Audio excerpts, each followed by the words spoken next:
इस वीडियो में हम पाषाण काल से संबंधित यानी स्टोन एज से रिलेटेड हम कुछ ऐसे क्वेश्चन करेंगे जो सभी प्रकार के एग्जाम के पॉइंट ऑफ व्यू से बहुत ही इंपॉर्टेंट क्वेश्चन है। और यदि मैं आपको 10 क्वेश्चन बताऊंगा तो आप ये मान के चलिए कि उनके बीच के जो बातें बताऊंगा उनके जो ऑप्शन दिए गए उनसे संबंधित, तो आपके कम से कम भी 50 क्वेश्चन आपके तैयार हो जाएंगे और वो क्वेश्चन ऐसे होंगे कि आपको हर एग्जाम में काम आएंगे। जैसे पहला क्वेश्चन है इसका, निम्न में से कौन कौन से नवपाषाण काल के पुरास्थल हैं। नवपाषाण काल से नियोलिथिक एज से रिलेटेड कौन कौन से स्थान हैं, इन 4 स्थानों में से वो आपको बताना है। पहला है मेहरगढ़। मेहरगढ़ पाकिस्तान में है और ये नवपाषाणकालीन स्थल है। बुर्जहोम, बुर्जहोम झेलम की घाटी में है कश्मीर में, ये भी नवपाषाणकालीन स्थल है। कोल्डिहवा ये उत्तर प्रदेश में है, इलाहाबाद जिले में, यह भी नवपाषाणकालीन स्थल है। दाओजली हैंडिंग ये पूर्वोत्तर भारत में एक प्रमुख स्थल है जो नवपाषाण काल, जहाँ से नवपाषाणकालीन अवशेष और औजार प्राप्त हुए हैं, ये असम में है। तो ये चारों ही स्थान हैं वो नवपाषाण काल से संबंधित हैं, तो इसलिए इसका आंसर होगा डी। मेहरगढ़ है पाकिस्तान में, बुर्जहोम है कश्मीर घाटी में, कोल्डिवा है उत्तर प्रदेश के इलाहाबाद जिले में और मेजा तहसील में है ये। दाओजली हैंडिंग है, ये एक नवपाषाणकालीन स्थान है असम में। दूसरा क्वेश्चन है, मनुष्य द्वारा प्रयोग में ली गई पहली धातु कौन सी थी, सोना, कांसा, तांबा या लोहा। सबसे पहली जो धातु मनुष्य ने काम में ली, चाहे आप दुनिया के किसी भी कॉन्टिनेंट की बात करें, किसी भी महाद्वीप की, तो पहली धातु जो काम में ली गई वो थी तांबा। सबसे पहले धातु जो मनुष्य ने काम में ली वो तांबा थी, यानी कॉपर। फिर उसके बाद में काम में लेने लगे कांसा, ये बनता था तांबा प्लस जस्ता, जस्ता या इसको आप कह सकते हैं टिन। तांबे और जस्ते से मिलाकर क्या बना, कांसा। फिर काम में लेने लगे, लगभग भारत की बात करें तो लगभग 1000 ईस्वी में बड़े स्तर पर किसका प्रयोग होने लगा, लोहे का। और फिर सोना। इस क्रम में आप इनको रख सकते हैं। तो मनुष्य द्वारा प्रयोग में ली गई पहली धातु कौन सी थी, तांबा थी। और इनको आप क्रम से भी याद कर सकते हैं, तांबा, कांसा, लोहा, और क्योंकि इसमें सोना दे रखा है तो 4 नंबर पर हो गया सोना। तो ये 2 क्वेश्चन हो गए। थर्ड और फोर्थ क्वेश्चन देखिए। थर्ड क्वेश्चन में है, भारतीय उपमहाद्वीप में, इंडियन सब कॉन्टिनेंट है, उसमें व्यवस्थित कृषि का प्राचीनतम प्रमाण निम्न में से किस देश में मिलता है। तो व्यवस्थित कृषि का प्राचीनतम प्रमाण आपको मिलता है पाकिस्तान में, क्योंकि यहाँ पर कौन सी साइट है, मेहरगढ़। मेहरगढ़ है और मेहरगढ़ में भारतीय उपमहाद्वीप में सबसे पहले खेती के प्रमाण हमें मिले हैं, एविडेंस मिले हैं। यदि ये क्वेश्चन ऐसे आ जाए कि भारतीय उपमहाद्वीप में कृषि के प्राचीनतम प्रमाण किस स्थान से मिले हैं, यदि आपको देशों के नाम दिए हों, आपको दे दिए कि पाकिस्तान से, भीमबेटका से, बुर्जहोम से या सराय नाहर राय से, तो आप उसका आंसर क्या दोगे, मेहरगढ़। यह पाकिस्तान के बलूचिस्तान प्रांत में है मेहरगढ़, वहाँ से कृषि के प्राचीनतम प्रमाण मिले हैं। बहुत ही महत्वपूर्ण साइट है ये मेहरगढ़, काफ़ी इंपॉर्टेंट है। और इसमें मैंने जो स्टोन एज के 3 वीडियो बनाए हैं, पार्ट 1, पार्ट 2, पार्ट 3, वो वीडियो देखकर आप पता लगा सकते हैं कि मेहरगढ़ का इंपॉर्टेंस क्या है। उसमें मैंने सारी डिटेल बताई है, उसका लिंक मैं डिस्क्रिप्शन में दे दूंगा, या आप चैनल के जो प्लेलिस्ट बनी है उसमें जाके देख सकते हैं एंशिएंट हिस्ट्री की। फोर्थ क्वेश्चन है, निम्न में से किस स्थान से मनुष्य के आखेटक खाद्य संग्राहक होने के प्रमाण नहीं मिले हैं। आखेटक का मतलब शिकार करने वाला, खाद्य संग्राहक का मतलब भोजन इकट्ठा करने वाला। तो भोजन मनुष्य कब इकट्ठा करता था, पूरा पाषाण काल के समय, और फिर मध्य पाषाण काल के समय भी ज्यादातर समय मनुष्य आखेटक और खाद्य संग्रह की भूमिका में रहा। मध्य पाषाण काल समाप्त होते होते लगभग 8000 ईस्वी के पास आप ये मान सकते हैं कि मनुष्य थोड़ी थोड़ी खेती करने लग गया, और नव पाषाण काल में कृषि क्रांति आई, मनुष्य स्थायी निवास बनाकर रहने लग गया और खेती करने लग गया। तो आखेटक खाद्य संग्राहक होने के यानी शिकार करना और भोजन इकट्ठा करने के प्रमाण कौन से नहीं मिले, तो प्रमाण किस में नहीं मिलेंगे, नवपाषाण कालीन जो भी स्थान होंगे, क्योंकि वहां मनुष्य खेती करने लग गया। तो इनमें आप स्थान देखेंगे भीमबेटका, ये नवपाषाण कालीन नहीं है। हुंसागी या हुंसगी, ये नवपाषाण कालीन स्थान नहीं है। कुरनूल गुफाएं, ये नवपाषाण कालीन स्थान नहीं है। ये ज्यादातर क्या है, पूरा पाषाण कालीन स्थान है, जिसमें भीमबेटका मध्यपाषाण कालीन स्थान भी है। तो इसलिए चिरांद जो कि बिहार में है, ये इसका आंसर होगा, क्योंकि एक ऐसा ये कैसा स्थल है? नवपाषाणकालीन स्थल है। चिरांद जो कि बिहार में है, ये नवपाषाणकालीन साइट है, इसलिए यहाँ से किसके प्रमाण नहीं मिल सकते? मनुष्य के आखेटक खाद्य संग्राहक यानी शिकार करने वाले और भोजन इकट्ठा करने वाले के प्रमाण नहीं मिलेंगे। भीमबेटका है आपका रायपुर जिले में, मध्य प्रदेश के रायपुर जिले में। रायपुर और भोपाल की सीमा लगती है, इसलिए कई बार कहा जाता है कि भोपाल के पास है। रायपुर जिला MP। यहाँ पर गुफाओं में बहुत सारे चित्र मिले हैं। गुफाओं में मनुष्य रहते थे यहाँ पर, और वहाँ से बहुत ही बड़ी मात्रा में चित्र मिले हैं। ये तो दूसरा स्थान है हुंसगी या हुंसांगी, ये कर्नाटक में है, कर्नाटक में है। चिरांद जैसा कि मैंने आपको बताया बिहार में है, और ये नवपाषाणकालीन स्थान है। कुरनूल की गुफाएं ये आंध्र प्रदेश में है, कुरनूल जिला भी है। अब इसमें एक ऐसा क्वेश्चन आएगा जिसमें हम कुरनूल के बारे में विशेष बात करेंगे। ये जो तीनों स्थान हैं, इनमें देखिए भीमबेटका ये नर्मदा नदी के किनारे है, हुंसांगी और कुरनूल ये तुंगभद्रा के आसपास हैं दोनों स्थान। चिरांद बिहार में है, ये नवपाषाणकालीन स्थान है, तो इसका आंसर हो गया। तो आपको आंसर कैसे निकालना है इसका कि आखेटक खाद्य संग्राहक होने के प्रमाण नहीं मिलते। तो आखेटक खाद्य संग्राहक के प्रमाण किसमें में नहीं मिलेंगे? उस स्थान पर जो केवल नवपाषाणकालीन स्थल हो। तो इसमें नवपाषाणकालीन स्थल कौन सा है? चिरांद है, तो इसका आंसर हो गया चिरांद। 5th क्वेश्चन है, निम्नलिखित में से कौन सा पुरास्थल प्रागैतिहासिक शैल चित्रकला के लिए प्रसिद्ध है? तो प्रागैतिहासिक शैल चित्रकला के लिए प्री हिस्टोरिकल टाइम में शैल चित्रकला, अभी मैंने जिक्र किया था, चित्र तो आपको अजंता की गुफाओं में भी मिलेंगे, बाघ की गुफाओं में भी मिलेंगे, लेकिन ये प्रागैतिहासिक साइट्स नहीं है, प्रागैतिहासिक काल के चित्र नहीं है वो। इसका आंसर होगा, अभी मैंने बताया आपका, भीमबेटका, जो कि मध्य प्रदेश के रायपुर जिले में है, जहाँ से बड़ी संख्या में चित्र मिलते हैं गुफाओं के अंदर। अजंता और अमरावती, अजंता ये बात है, अजंता महाराष्ट्र में है, और बाघ की गुफाएं और अजंता ये दोनों संबंधित हैं आपकी मौर्य काल के बाद के हैं। तो ये इतिहास की बात हो गई, तो इसका प्री हिस्ट्री से कोई रिलेशन नहीं है। अजंता की गुफाएं और बाघ की गुफाएं ये दोनों मौर्य काल के बाद की हैं। अमरावती प्रसिद्ध है स्तूपों के लिए, अमरावती के प्रसिद्ध हैं स्तूप। तो ये चित्रकला के लिए संबंधित नहीं है, ये गुफा की संबंधित शैल चित्रकला से रिलेटेड नहीं है। और बाघ की गुफाएं और अजंता की गुफाएं हैं, ये मौर्य काल के बाद की हैं। तो प्रागैतिहासिक शैल चित्रकला के लिए प्रसिद्ध कौन सा स्थान हो गया? भीमबेटका हो गया। ये अमरावती स्तूपों के लिए प्रसिद्ध है। अमरावती के बारे में हम विशेष बात करें, एक तो अमरावती डिस्ट्रिक्ट है और सिटी है महाराष्ट्र में, ये उस अमरावती की बात नहीं है। वैसे हो भी सकती है, ये तो क्वेश्चन है कि अब प्रागैतिहासिक शैल चित्रकला के लिए कौन सा प्रसिद्ध है, लेकिन अमरावती नाम इसमें दिया गया तो मतलब कुछ है वहाँ पर ऐसा। तो अमरावती में स्तूप है। अमरावती की अभी हम बात करेंगे। अमरावती, कुरनूल और विशाखापट्टनम की एक क्वेश्चन के रिलेटेड जरूरी बात है। तो ये अमरावती स्तूपों के लिए प्रसिद्ध है। शुंग वंश, सातवाहन वंश के दौरान यहाँ पर स्तूप बने हैं। तो इस क्वेश्चन का आंसर होगा प्रागैतिहासिक शैल चित्रकला के लिए प्रसिद्ध स्थान है भीमबेटका, जो कि मध्य प्रदेश के रायपुर जिले में है। 6th क्वेश्चन है, भारतीय पुरातत्व विभाग का जनक किसे माना जाता है? भारतीय पुरातत्व विभाग, इसका आंसर होगा अलेक्जेंडर कनिंघम। कभी कभी इसमें कंफ्यूज हो जाते हैं स्टूडेंट, और वो रॉबर्ट ब्रूस फुट कर लेते हैं। रॉबर्ट ब्रूस फुट क्यों नहीं है? रॉबर्ट ब्रूस फुट के बारे में आप मेरे वीडियो देखना स्टोन एज के, उसमें मैंने बताया था कि जो रॉबर्ट ब्रूस फुट है वो भारत में प्रागैतिहासिक काल के जनक माने जाते हैं। भारत में प्रागैतिहास के जनक, भारत में, ये भी इंपॉर्टेंट क्वेश्चन है एक, भारत में प्रागैतिहास के जनक हैं Robert Bruce foot.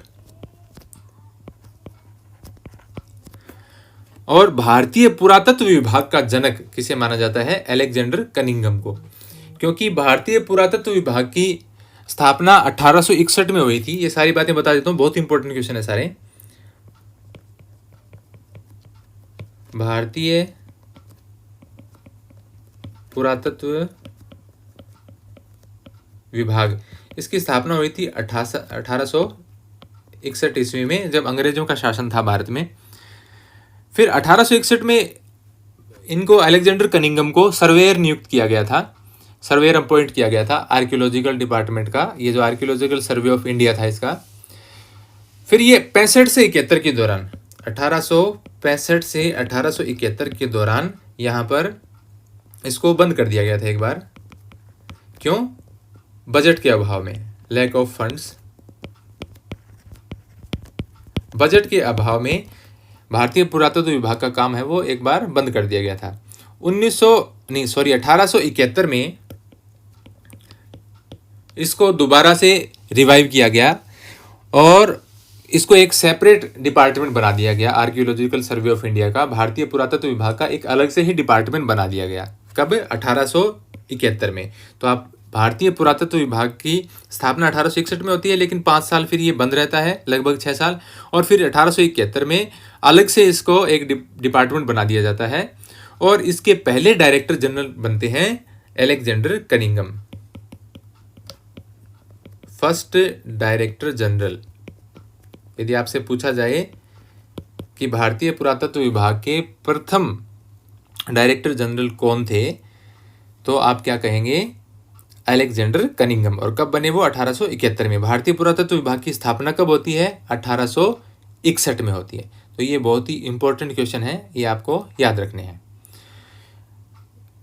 James Burgess, ये जो इसमें नाम आया है, जेम्स बर्गेस बनते हैं दूसरे डायरेक्टर जनरल जब ये रिटायर हो जाते हैं अलेक्जेंडर कनिंघम। तो अलेक्जेंडर कनिंघम के रिटायर होने के बाद में बनते हैं डायरेक्टर कौन? James Burgess.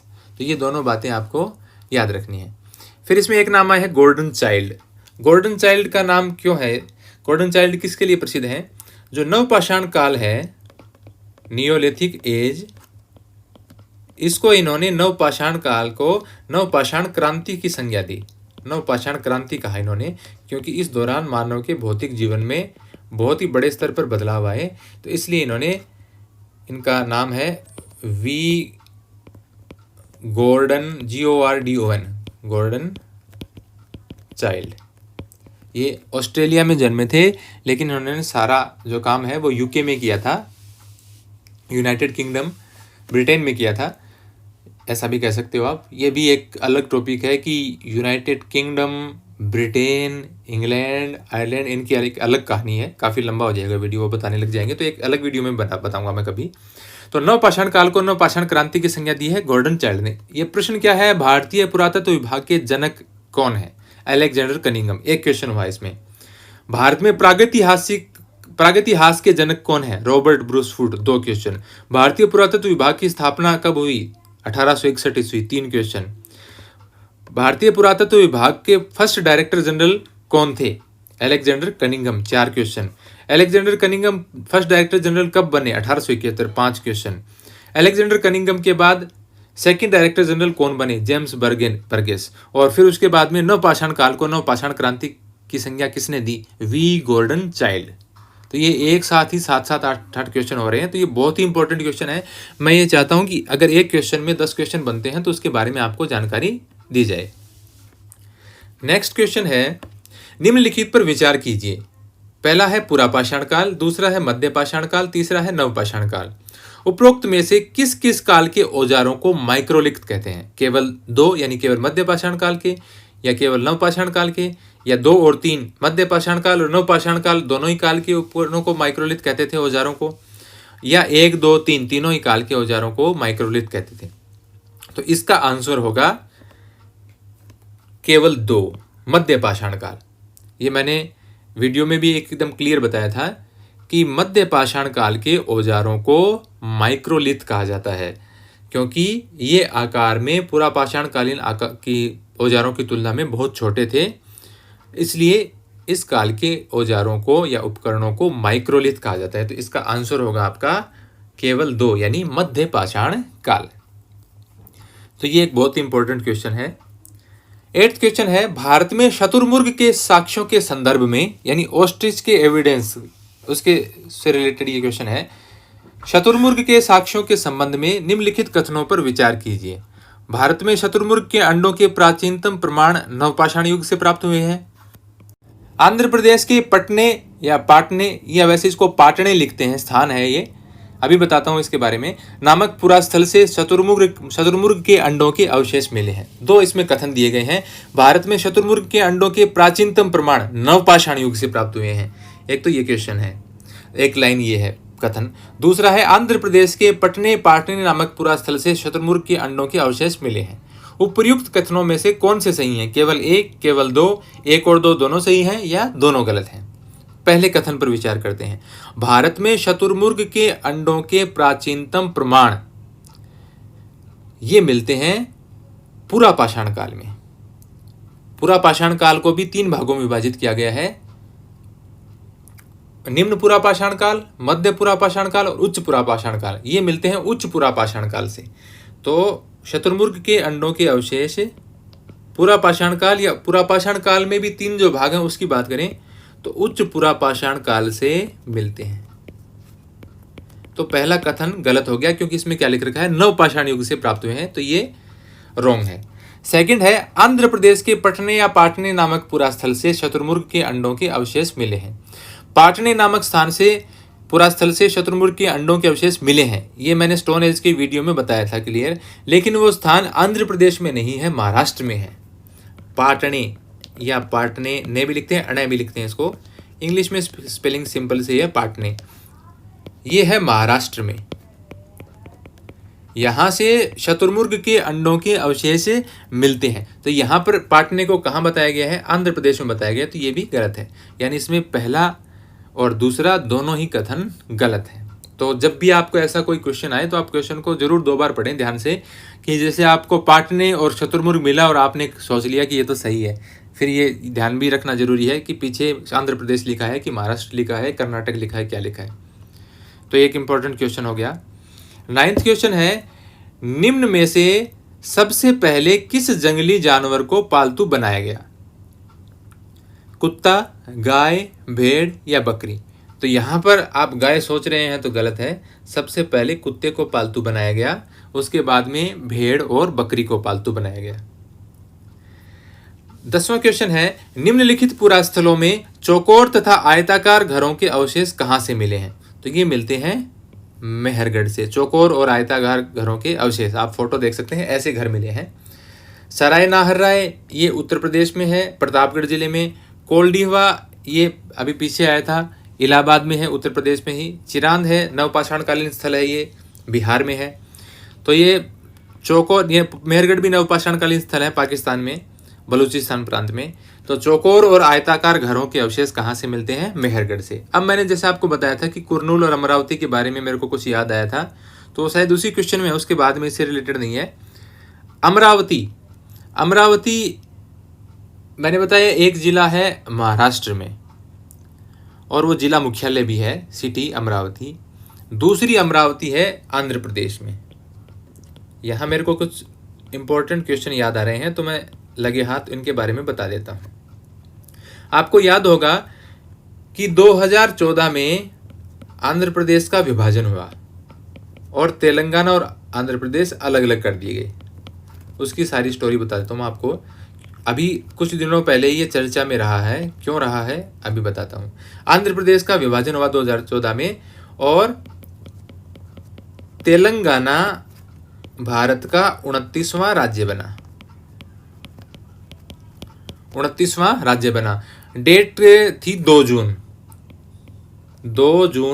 2014 को तेलंगाना 29वां राज्य बना। इस राज्य के फर्स्ट सीएम, पहले मुख्यमंत्री बने के चंद्रशेखर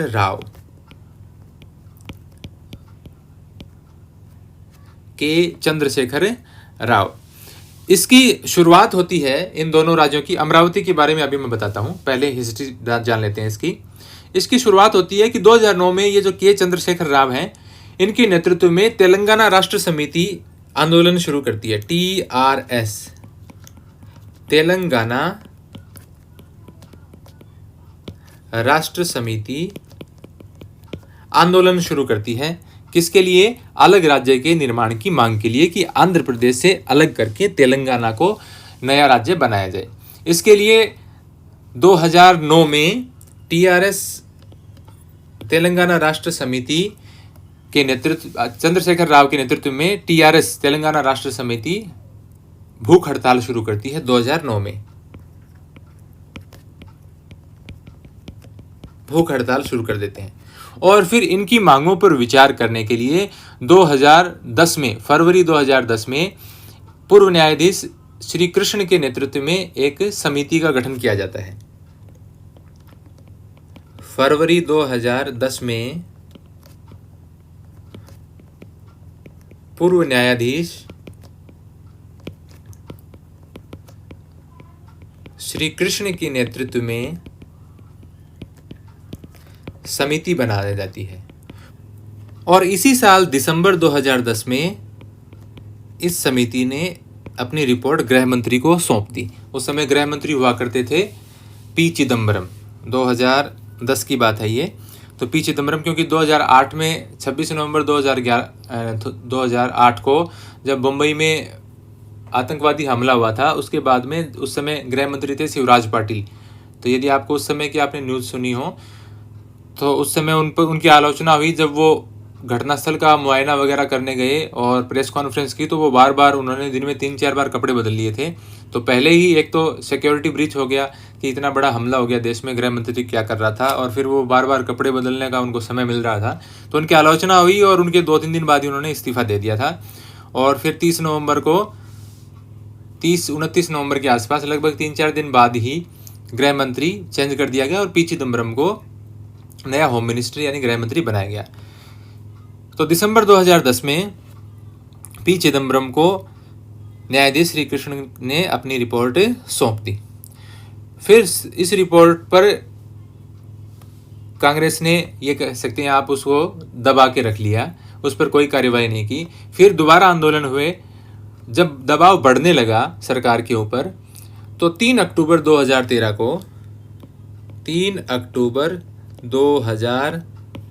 को यूपीए सरकार ने तेलंगाना राज्य के गठन को मंजूरी दे दी कि तेलंगाना नया राज्य बनेगा।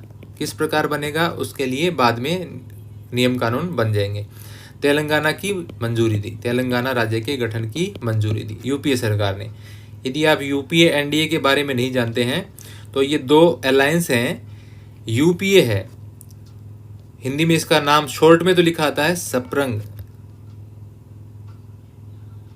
से के ऊपर बिंदी आएगी, सॉरी, संयुक्त प्रगतिशील गठबंधन। ये कांग्रेस के नेतृत्व में और कुछ अन्य उसकी सहयोगी पार्टियों के साथ मिलकर बना हुआ एक संगठन है, मोर्चा है आप कह सकते हैं। सारी पार्टियों का मिलकर एक गठबंधन है जिसने इस यूपीए ने 2004 से 2009 और 2009 से 2014 तक मनमोहन सिंह के नेतृत्व में जब प्रधानमंत्री थे तो सरकार इन्होंने चलाई। अब शासन कर रही है बीजेपी पार्टी, लेकिन उसका अपनी सहयोगी पार्टियों के साथ जो गठबंधन है, अलायंस है उनका, उसको नाम देते हैं एनडीए। एनडीए राजग नाम है इसका, राष्ट्रीय जनतांत्रिक गठबंधन। राष्ट्रीय जनतांत्रिक गठबंधन। ये इससे रिलेटेड नहीं है फिर, लेकिन बीच में मेरे को याद आ गया, हो सकता है कुछ स्टूडेंट्स के लिए ये जानकारी ठीक रहे यदि उनको पता नहीं हो तो अब राष्ट्रीय जनतांत्रिक गठबंधन है जिसमें शिवसेना थी, अकाली दल थी, जेडीयू है जिसके नीतीश कुमार अध्यक्ष हैं, जनता दल यूनाइटेड के, ऐसी कुछ और भी पार्टियां हैं। अभी शिवसेना अलग हो गई थी और अभी 2-3 दिन पहले अकाली दल भी किसानों के मुद्दे पर अलग हो गया है एनडीए से। तो ये एनडीए यूपीए है। तो यूपीए की सरकार थी कांग्रेस के नेतृत्व में, उसने 3 अक्टूबर 2013 को तेलंगाना राज्य के गठन की मंजूरी दे दी। अब यहाँ पर मैं थोड़ा सा इसको इरेज कर देता हूँ ताकि जगह बन जाए। फिर हम बात करेंगे, थोड़ी सी इसकी बात कर लेते हैं, क्योंकि अभी सितंबर में ही मंजूरी मिली है आंध्र प्रदेश की 3 अलग अलग राजधानियों की। आपने न्यूज़ पढ़ी हो तो उसके बारे में आते हैं। अब आते हैं कि इसका गठन कब हुआ। 3 अक्टूबर 2013 को यूपीए सरकार ने मंजूरी दी। 2 जून 2014 को तेलंगाना देश का 29वां राज्य बना। अभी मैंने बताया था आपको 2 जून 2014 को तेलंगाना राज्य बन गया, 29वां राज्य है ये भारत का, 29वां राज्य बन गया। अब राजधानी की जो बात आई तो आंध्र प्रदेश की राजधानी थी हैदराबाद, और हैदराबाद पड़ता है तेलंगाना के एरिया में। तो ये कहा गया कि हैदराबाद है वो तेलंगाना को मिलेगा, लेकिन चूंकि नई राजधानी डेवलप करने में समय लगेगा, इसलिए 10 साल तक के लिए हैदराबाद है वो तेलंगाना और आंध्र प्रदेश की संयुक्त राजधानी रहेगी। इतना समय मिलता है आंध्र प्रदेश को, इस दौरान वो अपनी नई राजधानी का निर्माण कर सकते हैं। तो 10 साल के लिए हैदराबाद राजधानी किसकी? तेलंगाना एंड आंध्र प्रदेश दोनों की राजधानी रहेगी, अभी भी राजधानी है ये। फिर तेलंगाना, उस समय जो तेलंगाना के तो मुख्यमंत्री बन गए के चंद्रशेखर राव, और हैदराबाद के मुख्यमंत्री बन गए चंद्रबाबू नायडू, जो तेलुगु देशम पार्टी से संबंधित थे। तेलुगु देशम पार्टी, ये जो 2014 में आंध्र प्रदेश का पुनर्गठन अधिनियम था, आंध्र प्रदेश पुनर्गठन अधिनियम 2014 में, उसमें नई राजधानी के निर्माण के लिए जगह ढूंढनी थी, और उस जगह को ढूंढने के लिए केंद्र सरकार ने शिवराम कृष्णन कमेटी का गठन किया था, और उस कमेटी ने रिपोर्ट में आंध्र प्रदेश के लिए एक से ज़्यादा राजधानी का मॉडल अपनाने की सिफारिश की थी। शिवराम कृष्णन कमेटी, उस समय सब इसका नाम भूल गए थे, लेकिन ये पिछले दिनों फिर चर्चा में आई है। शिवराम कृष्णन कमेटी ने ये कहा कि आंध्र प्रदेश के लिए एक से ज़्यादा राजधानी का मॉडल अपनाने की बात उन्होंने बताई। क्यों बताई? उन्होंने इसका एक कारण बताया कि जहां वो राजधानी बनाने की सोच रहे थे, विजयवाड़ा और गुंटूर के बीच में, वो ज़मीन बहुत उपजाऊ और बहुफसली है, तो इस ज़मीन पर को एक्वायर करके और इस फसल वाले जो एरिया को नष्ट करके यहाँ पर राजधानी बनाना बुद्धिमानी का काम नहीं होगा, ये उस कमेटी ने बताया। तो कमेटी ने कई स्थानों के नाम दिए कि यहाँ आप राजधानी बना सकते हैं, और एक से ज़्यादा राजधानी भी बना सकते हैं। लेकिन उस समय के मुख्यमंत्री चंद्रबाबू नायडू ने उस कमेटी की सिफारिशें नहीं मानी और नई राजधानी के लिए अमरावती को चुना, और निर्माण कार्य भी शुरू हो गया था।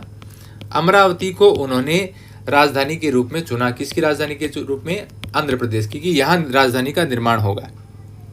और 22 अक्टूबर 2015 को प्रधानमंत्री नरेंद्र मोदी ने इसकी नींव रखी, नई राजधानी के निर्माण की, क्योंकि उस समय चंद्रबाबू नायडू की पार्टी तेलुगु देशम पार्टी और किस में शामिल थी? एनडीए में शामिल थी, राष्ट्रीय जनतांत्रिक गठबंधन में शामिल थी चंद्रबाबू नायडू की पार्टी, जो कि 2019 के चुनाव से पहले इन्होंने एनडीए छोड़ दिया और उन्होंने अलग से चुनाव लड़ा, लोकसभा का और विधानसभा का भी उन्होंने बीजेपी से अलग होकर चुनाव लड़ा, और तब मुख्यमंत्री बन गए आंध्र प्रदेश के नए मुख्यमंत्री जगन मोहन रेड्डी।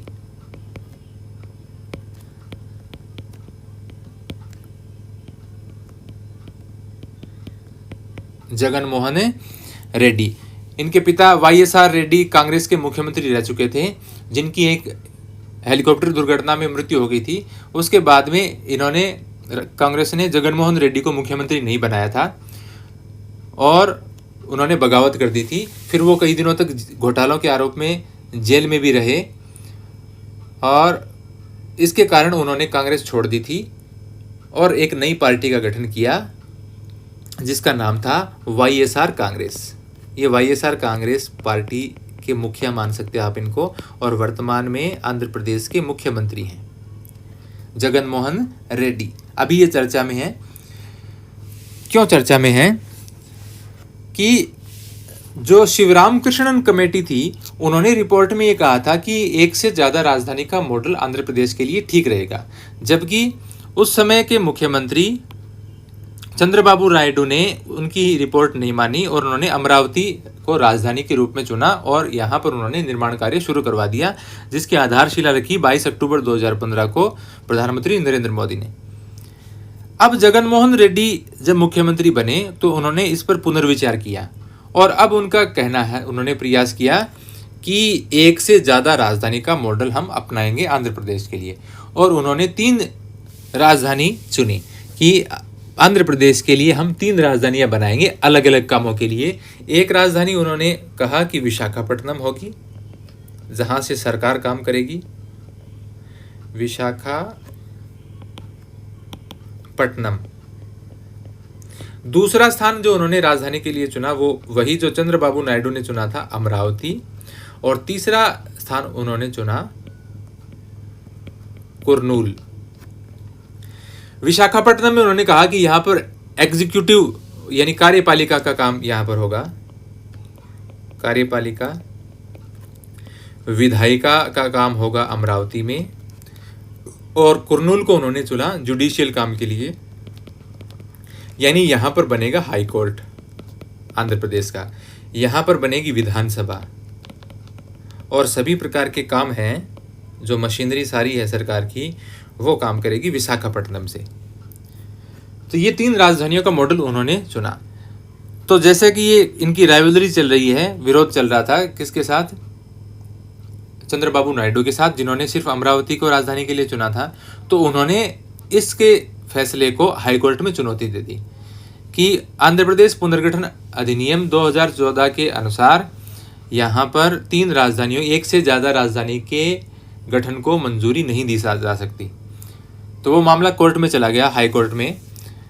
और अभी सितंबर में ही, पिछले दिनों ही, जो केंद्र गृह मंत्रालय है, अमित शाह जिसके मुखिया हैं, गृह मंत्री हैं भारत के, उन्होंने हाई कोर्ट को एफिडेविट दिया है कि इस प्रकार की कोई बंदिश नहीं है कि आंध्र प्रदेश एक से ज़्यादा राजधानी नहीं बना सकता।